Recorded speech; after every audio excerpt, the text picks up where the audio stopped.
Welcome to Cake Break Tips. I'm Janet Henderson, and today we're going to be talking about the petal tip, or some people call it the rose tip. And I'm going to be showing you some different things that you can do with this tip. We'll be doing a rosebud and a half rose, and we will also be doing a sweet pea, and I'll also show you a little bit about how to use this tip for borders. Now, to start out, you need to hold your bag at a 45-degree angle, and you want to have the top of your tip, the narrow end facing up and the wider end facing down to get the effect that you want. So to make a rosebud, you will squeeze and you would touch to the surface and then release your pressure and lift away. And then a little bit below that, you squeeze and you come around to your right, and there you have your rosebud. Okay, we'll do this a couple more times. So you touch your wide end to the surface, and then squeeze. It kind of fans out. Then you're going to touch the wide end again and squeeze about in the middle of that tip, in the middle of your petal, and to get the second petal. Do that again. Now I'll do that one more time, and I'll show you how to make the rose, to make a half rose.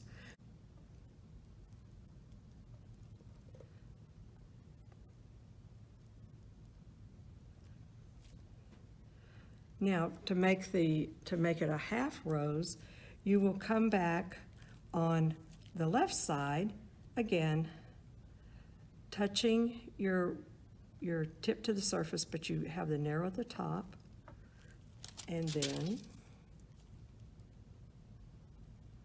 you just do the left on the left side and the right side. So you do this at about 10 o'clock and 2 o'clock. I'll do it one more time.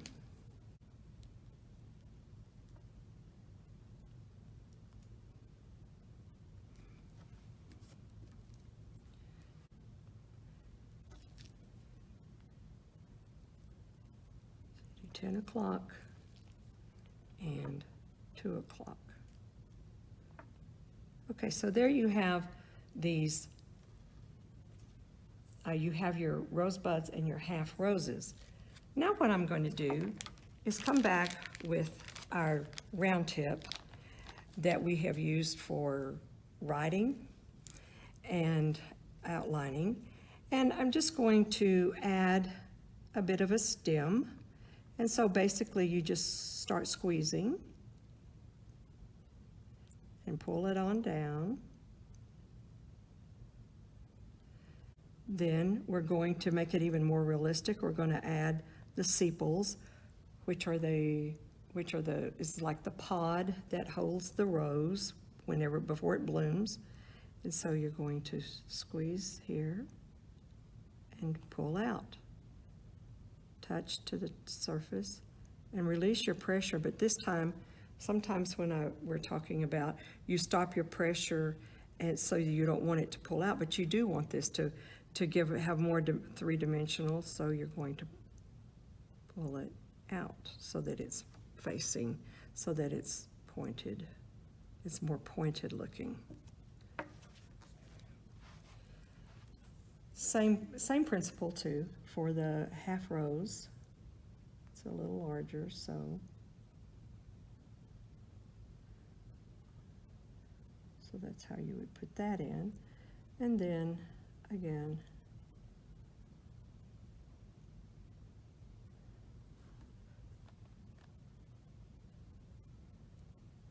there you go. To do the sweet pea.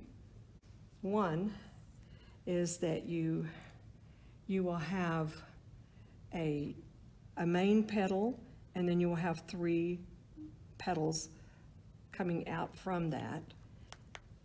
But you want, again, to have this have your tip with the wide end down, narrow end up, and you're kind of going to pivot your hand.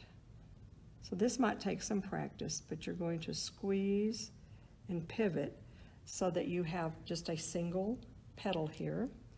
And then you're going to come back in the middle and squeeze.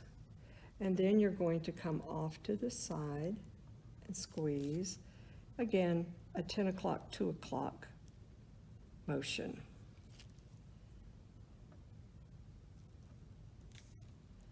So you make the fan, it's kind of like a fan, you pivot, and then you're going to put a petal in the middle, and you will put one to either side.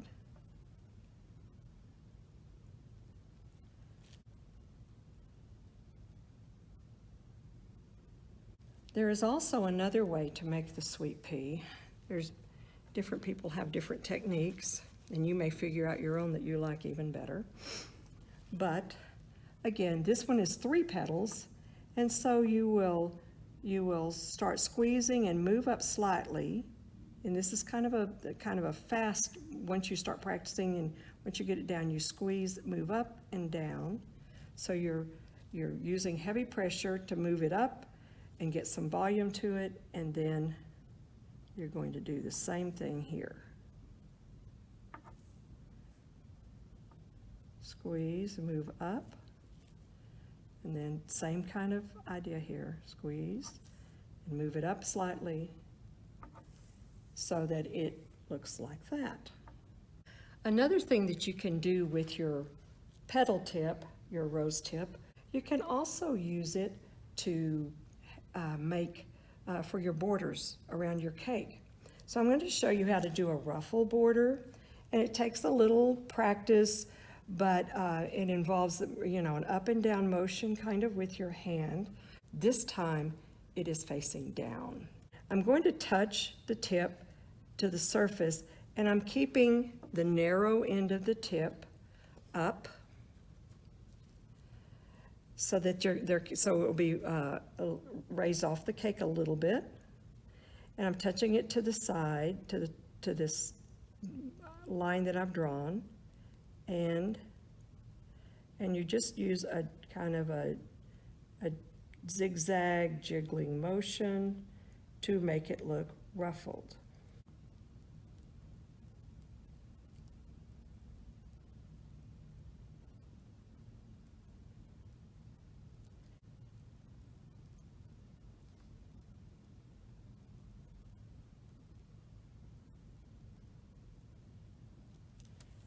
So there you have your ruffles.